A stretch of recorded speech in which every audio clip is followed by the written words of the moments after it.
प्रधानमंत्री नरेंद्र मोदी द्वारा देश में सांप्रदायिक तनाव फैला रहे गो भक्तों और गो रक्षा के नाम पर कानून को हाथ में लेने वालों के खिलाफ सख्त फटकार, कड़ा संदेश देने के बाद भी घटनाएं रुकने का नाम नहीं लेती। इसी के साथ पाकिस्तानी क्रिकेट पर आज़ादी के 70 साल बाद भी मुसलमानों को पटाखे नहीं छोड़ने के सबूत हिंदू भाइयों से दिलवाने पड़ रहे हैं। 3 तलाक, 4 शादियां और दाढ़ी वाले से थोड़ी सी कहा सुनी में चलती ट्रेन में हत्या, ये सब घटनाएं देश के करोड़ों मुसलमानों में अपने ही देश में बेगानों जैसा व्यवहार, अप्रत्याशित भय का वातावरण और भाजपा सरकार के प्रति अविश्वास पैदा कर रही हैं। मौजूदा माहौल में ज़रूरत है मुसलमानों को सही मार्गदर्शन, विवादों से किनारा करने की सलाह देने वाले नेता नहीं, बल्कि अपने बीच रोज़मर्रा ज़िंदगी के साथ निभा रहे विद्वान मुसलमानों की। आज के मुसलमानों के आर्थिक, सामाजिक और शैक्षणिक स्तर सुधारने के लिए कैसा वातावरण बने, कैसी मानसिकता हो, इस पर बात करते हैं राजस्थान हाई कोर्ट मुख्य पीठ जोधपुर के युवा एडवोकेट जावेद मोइल साहब से। आपके पिता गबरूद्दीन जी मोइल साहब राजस्थान न्यायिक सेवा में उल्लेखनीय सेवाएं देकर सेवानिवृत्त हो चुके हैं। आपके छोटे भाई भी राजस्थान हाई कोर्ट में एडवोकेट हैं। मुस्लिम समाज में मोइल साहब का परिवार शिक्षित है और समाज के लिए प्रेरणादायक है। आइए कुछ सुझाव मौजूदा माहौल पर युवा एडवोकेट जावेद मोइल साहब से सुनते हैं।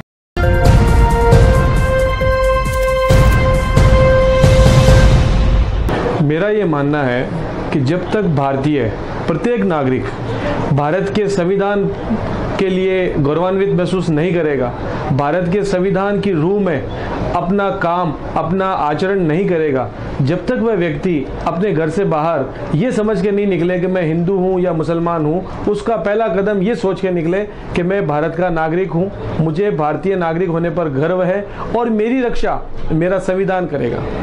भारतीय संविधान ना हिंदू है और ना मुसलमान है और ना वह किसी हिंदू और मुसलमान की रक्षा करता है, वो केवल और केवल एक भारतीय की रक्षा करता है।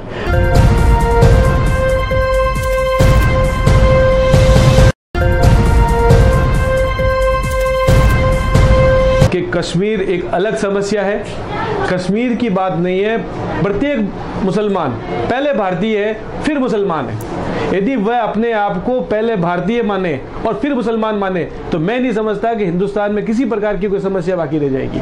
वजह बताता हूं मैं आपको, मुसलमान देश कई हैं जो आपस में लड़ रहे हैं, तो वो जो देश मुसलमान होने के बावजूद एक दूसरे से लड़ रहे हैं, तो ये बात तो पहले हो गई कि हम पहले भारतीय हैं और उसके बाद मुसलमान हैं।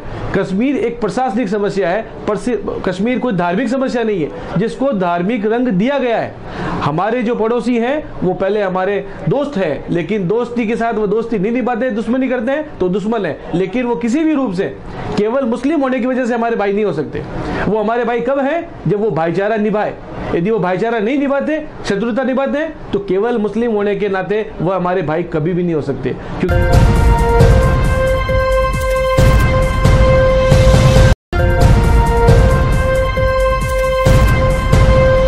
मेरा ये मानना है कि केवल डिग्रियों में ही विद्वत्ता नहीं है। मेरा ये मानना है कि जो भारतीय हमारी परंपराएं हैं, यदि हमने उनको ही शिक्षा दे दी और उनको ये बताया कि भाईचारा, विनम्रता, सहनशीलता, अहिंसा, यदि ये चीजें हमें बगैर डिग्रियों के भी मिल सकती है, तो मैं नहीं समझता कि भारतीय युवा जो है अशिक्षित है। मैं ये कहना चाहूंगा भारतीय युवा स्किल्ड नहीं है।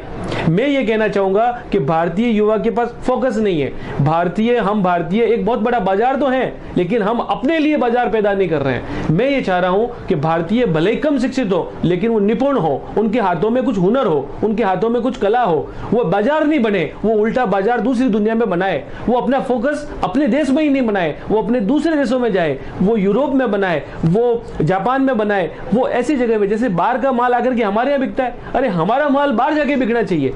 उसके लिए किसी डिग्री की जरूरत नहीं होती है, उसके लिए जरूरी होती है स्किल्ड लेबर की।